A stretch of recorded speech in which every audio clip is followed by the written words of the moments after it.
Good morning, everybody. Orange J here with another Nier Reincarnation video, and today's video is going to be all about team building. I'll probably call it something like Team Building 101. I don't know.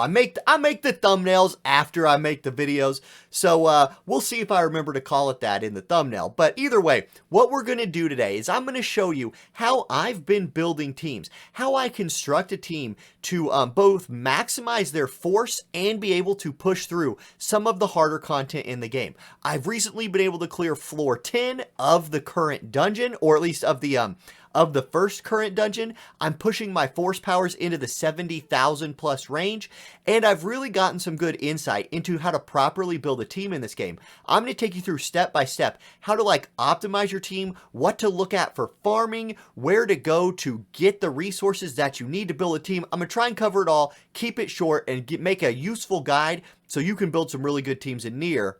Let's get to it.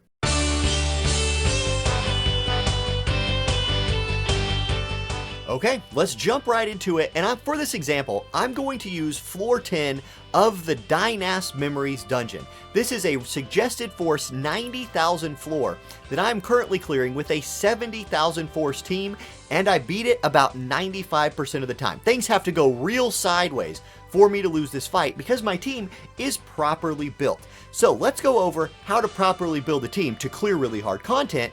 And I'm going to use this team as my example. So, number one, most important thing, you've heard creators, you've probably seen people in Reddit saying this over and over again. The single most important thing in team building is the wind affinity, or whatever element affinity you're supposed to use.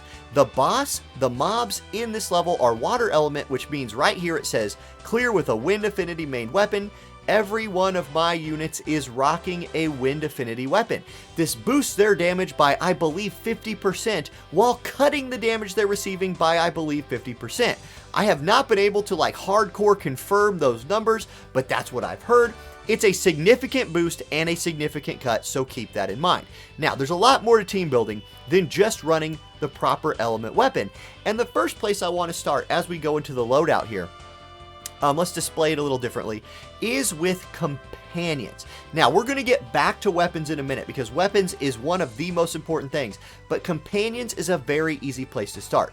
Remember, we are running a wind element team, so I want to pay attention here to this bear, this wind element companion bear that I have on the left. I'm going to long click this and pay attention to his ability here, Whirlwind Support. Now, Whirlwind Support is very, very important for wind teams. It boosts your wind damage by 9.6%. As long as everybody in your team is using a wind element main hand weapon, this is an increase of almost 10% to my group's damage.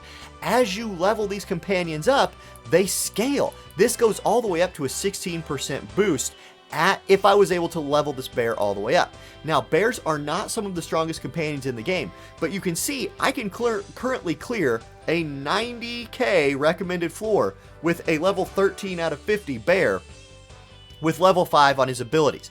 Now, you want that wind boosting, and you also want water cutting. What do I mean by water cutting? Check out the second companion I'm running in this group. The Botan doll gives ice water shutdown. This is giving my group an additional 9.6 damage reduction to water damage. I know all the mobs in the room are using water damage because it's a water room. Having this damage cut is a massive deal. So this further enhances your elemental advantage by running those two. Your third doll in a group, your third companion in a group when you're team building, you have two options, and this is very important. This is kind of that next level thing. You either want to bring just a very, very strong companion, like this is one of my most leveled companions. It is a level 21 bear, Andre, and I realize my face is covering the level. He's level 21 out of 50. So he's just giving good stats. I'm just bringing this bear for the stats because I like my other two. The other thing to consider when bringing your third companion is the skill. This bear also has a skill that casts blind on the enemy for 2 turns. This can be very helpful if you need to fight a boss who you know is going to get at least 1 or 2 rounds of attacks off, and you just need to RNG try and push through a very hard stage or something. Blind is very useful. However, blind is not my favorite thing to bring, and I get lucky in this group because my first companion here actually brings a companion skill that I really like, Render, Ursa's Energy Render. This is a defense debuff on the boss. I have them use this on the boss. It deals 150% damage, which I'm not too concerned about, although the damage on these moves is significant. And it reduces the boss's defense by 15% for 60 seconds. So if you're doing something like saving up for that big combo at the end, where you save up all your skills and drop them on the boss, the best thing you can do before you do that is open up with a skill like this that knocks the boss's defense down. Sometimes you will have units that have this skill. If not, having a companion with Render is a big bonus. There's also companions that boost your team's attack. There's companions that inflict other status ailments, etc. So pay attention to what your companion skills are if you're setting up for a big wombo combo or something like that. So that's how to build companions. Make sure you get your status element buff, you're cutting their defense, and you're bringing a third companion that is contributing either a good skill or a lot of stats. Currently in the game, I believe you can still stack the support buff, like Whirlwind Support. That is a confirmed bug in Global that has either gone away or is going away. So I would not suggest investing in multiple elements of companions early on that both have the same companion ability. They will be wasted. So just keep that in mind. That's companions. That's my short team building companion guide. Let's go on to weapons next. Let's go. Okay, now for weapons, I'm going to focus in on 2P, who is by far my hyper carry of my squad. She's my only level 90 character. I have dumped almost all of my resources into my 2P, and I think that's a very smart way to go. I think you should pick your #1 best character or favorite character, and when you're farming for weapon enhancing materials, when you're farming for skill leveling up materials, I highly suggest really tweaking out your strongest person. 2P carries my group. My Akiha is fairly well developed. I've kind of moved on to working on her next. She pales in comparison to the kind of damage that 2P can do for me. So let's look at her weapons. Now, obviously, I have her main weapon here. It is Abnegation. It is a wind element, 4-star weapon. This is pretty good. Now, let's talk about weapons a little bit. Yes, they gain skills by enhancing and leveling, or they gain stats by enhancing and leveling them up, not skills. And that is important. You do want those stat gains, etc., but it is actually not the most important thing about the weapons, in my opinion. The most important things are the skills and abilities. Now, the weapon skills for Abnegation, these are the 2 abilities that your character will have in the fight, right? Like when you're in a fight, your character has their big diamond ability with their face on it, right? It looks something like this. That's their character skill. The other 2 skills come from the weapon. In this case, 2P has Abnegation Pursuit ×4. The ×4 means it's a 4-hit attack, and Pursuit means it is a skill that increases her damage on chains. So if I'm using 2P, and I'm doing big chain attacks, if she uses this towards the beginning of, when she's unleashing skills, it will boost her damage on chains of 2 or more, which is every chain, by 12.5%. That's a huge boost to her damage, and I hope by now you're starting to see the way you clear really hard stuff in this game is you keep stacking these like massive percent boosts to your damage, and you just scale up to like insane levels. So this is a very, very good skill, and I like it a lot, and I only have it at level 10 out of 14. She also has Abnegation Vigor ×3, means it's a 3-hit attack and increases her, it's a 3-hit combo attack that increases her attack stat when she does it. So I think both of those are very useful skills for her. However, I think the most important thing to look at with weapons in general, and this is not just on your main hand, this is also on both of your sub-hand weapons, is the weapon abilities right here on the right. This sword gives her Pursuit, which is another buff to her damage on chain attacks, which again, if you're going for that wombo combo where you save up all your abilities and drop them all on the boss, Pursuit is hella good because it's pushing up your damage on chains, and it also gives her Fleetfoot, which is agility, which I'm torn on agility, guys. I'm not gonna lie. From my testing and from what I've figured out so far, and I have not got a solid confirmation either way on this, all I've noticed that agility affects is the quickness at which your character auto attacks. that is pretty good because by attacking more, you are generating your skill bar, your little diamond. It is filling up faster the more attacks you do. So agility is not bad. So I have invested a little bit into these skills. When you are building one character, when you're tweaking out one character, you want to invest into their weapon skills and their character skill. Now, I mentioned that these are important for sub-weapons too. Let me show you something. Here is 2P's sword, the Mach Type 40 sword. You can see I've actually increased this to a 5-star, but look at the weapon abilities on this. Notice I have thrown so much of my resources into ambush because ambush increases her critical hit rate by 8.5% at rank 12. This counts if it's in her secondary slot. So by just having this equipped in her secondary slot, I'm getting 50% of the stats from the weapon onto my character, as well as everything from the weapon abilities. So I'm getting Boon here, which is light damage up. That's really only good if I'm using a light element main sword, which in this wind team's case is not true, but this powers her up like crazy in a light element team. And I'm getting all of the crit. Speaking of Lucid Boon, little side tip here. If you've pulled more than one 2P, I highly suggest you do not take all of her swords and use them to ascend one sword. I think you should save at least one copy for this passive ability in her secondary slot. So you could go main hand Mach Type 40 sword with a sub hand Mach Type 40 sword. You will be boosting your light damage to the moon if you do that. It will be nuts. So, and I made that mistake before. So she's getting those two abilities from that, and she's also getting the weapon abilities from Cruel Oath here. You can see I have not evolved this, but she is getting Caged Vigor, which gives her damage up when her HP is super low. I mean, I'm basically just using Cruel Oath because it's a sword I've invested in a little bit and it has some decent stats. So that's weapon, that's how to think about weapon building, right? Primary element is very important. Secondary weapons you want for their raw stats and their passive abilities. These right here, raw stats and passive abilities are the key with your secondary weapons. So again, that's weapons. I hope that made sense. Now let's go on to memoirs. Okay, now memoirs, this is something that you're going to have to farm a lot of if you want really good memoir sets. I'm going to use my 2P as an example again here, and my 2P is actually fully equipped with 4-star memoirs at this point. Because I can farm dungeon hard state, or that dungeon stage 10, I can go look for 4-stage memoirs. That's fantastic. They do not start dropping 4 stars until the 8th floor, and their drop rates on that floor suck. They drop a lot better on floor 9 and even better on floor 10. So I had to farm floor 8 for a long time, and all I was getting from floor 8 was basically stuff I could have got on floor 7.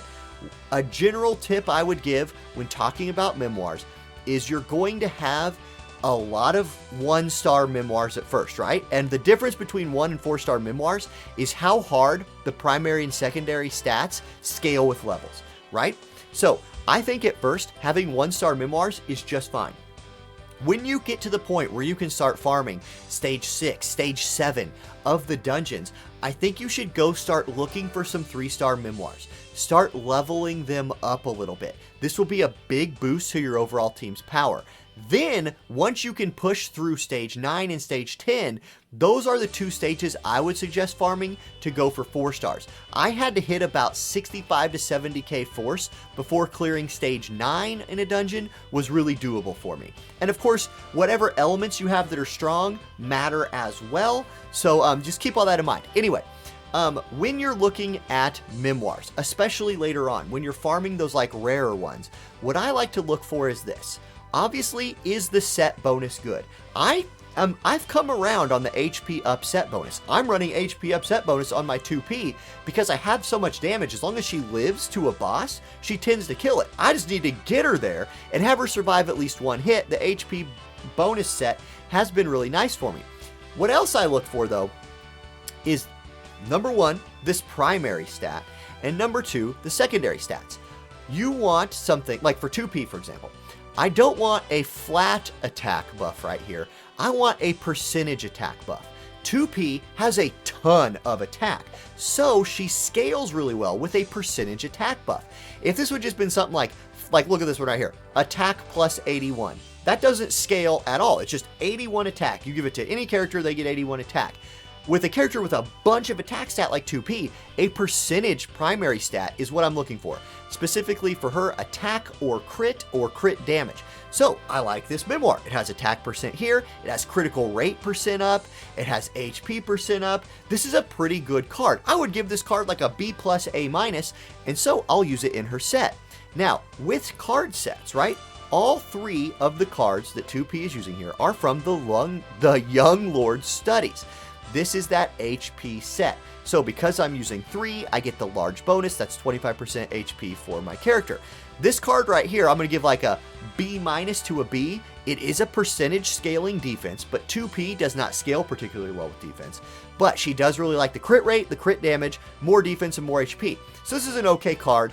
And like, I'm just now starting to farm 4-star memories. But with memories, you want to use cards from a set, and you want to use cards that work really well with your character. For 2P, for somebody like A2, that might be damage, it might be crit, it might be crit damage. Mix in defensive stats as you need them for survivability.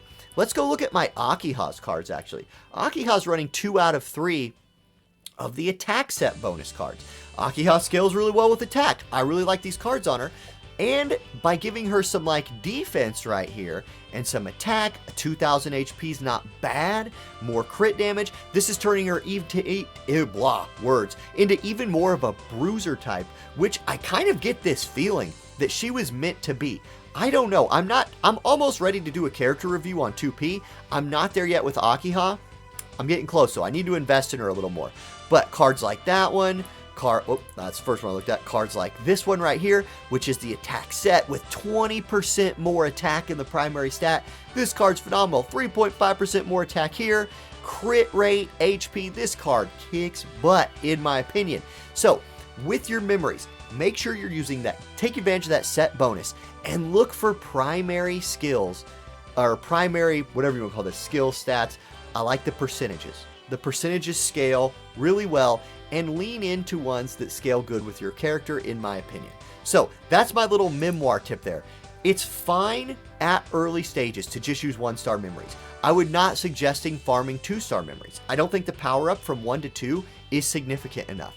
But once you can start farming 7 or 8, a 3-star memory set is what you need to push your team to farming 4-star memory sets.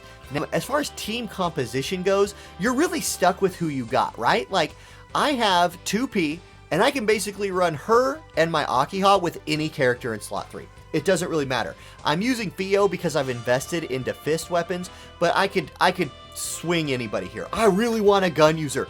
Every time I pull, you guys, I pull freaking guns. All my 4-star cubes are guns. Please, give me 4-star gun, bro. I'm going to work on his Dark Quest, which that's a whole nother video some point, so I can get a 4-star gun, bro. Anyway, that's neither here or there. If you want to know where to like farm some stuff, honestly, the easy way is go to enhance, and like say you want to level up this weapon, go to enhance. If you want to know where to get enhancement materials, you can just click on them. It will tell you the shops you can get them in. You can get them in Gorilla Quests. Like each one of these things, say you wanted to evolve, right? Well, I can't evolve this one because I already did. But you would use those gemstones. You could click on that. It would tell you where to get them. Same thing with skills. If you want to level up your skills, you can click on the little icon. It will tell you where you can go to farm those things. Okay, I really hope this video was helpful. I really hope it gave you more of an idea on like how exactly to to put a team together. This is a question I do get asked a lot, as well as where to farm the stuff. And I do have to remember that like some people are new to this type of game, and this is the kind of way you think about this. I highly suggest, I stressed this earlier in the video, I'll stress it again now, go hard on your best unit. Just go all in. That one hyper carry, your one best unit can carry you so hard in this game. I mean, it's impressive the kind of damage my 2P can do now. So that's the video, y'all. Please click that thumbs up button if you liked it. It really helps push it on to more people. You know what I'm saying? Spreading the love. Hit that subscription button if you haven't already. Big welcome to all the new people who have subscribed since Nier came out. Y'all are welcome to the community. Please consider joining the Discord. Links below there. And yeah, have a great day, y'all. I'll catch you in the next one. Peace.